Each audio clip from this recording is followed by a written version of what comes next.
the architects of a process that is playing out right now in real time. They broke away from a leadership meeting to be with us today, and we're grateful to have them. Please welcome Jeff Flake, Republican of Arizona.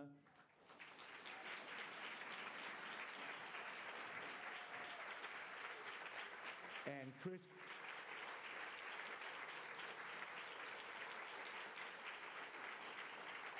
To justify our conversation this morning, for precipitating it and avoiding it, and we are here to. The state of play today is the investigation is ongoing. They interviewed the first 4 that were named and have branched off from there, is my understanding, and are interviewing additional individuals, and as it should be. And I hope that they follow leads that come from those first interviews. The agreement that we struck, the compromise that we struck, that we'd have something that was limited by time, as Chris outlined it in the speech before we went outside, to 1 week, and then we would limit the scope being limited to current credible allegations. We didn't want to throw something open for allegations to come out like the Rhode Island boat thing that was out and then retracted, or some of the more outlandish ones out there. We checked with DOJ, and they assured us that this was within what the time frame that they could do it. We both hope and have been pushing the White House to make sure it's a fulsome investigation and it's not unduly limited. And I hope they're doing it to find fact. We have not seen any of the reporting yet.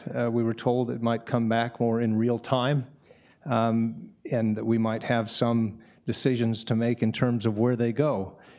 My hope is that as they interview these individuals, then they'll immediately follow up on other leads that they might have. So we don't know exactly where it is in terms of what it will take.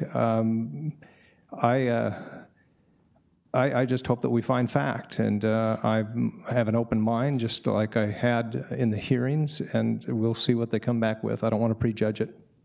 Lincoln in 1838, as we talked about earlier, warned about mobocratic government and feared that when citizens lose their allegiance. But I will stay involved, certainly. I don't know at what level or in what way, but this is important. The Senate, as an institution, has to be there. It's the bulwark, particularly when we're talking about foreign policy, as Chris is.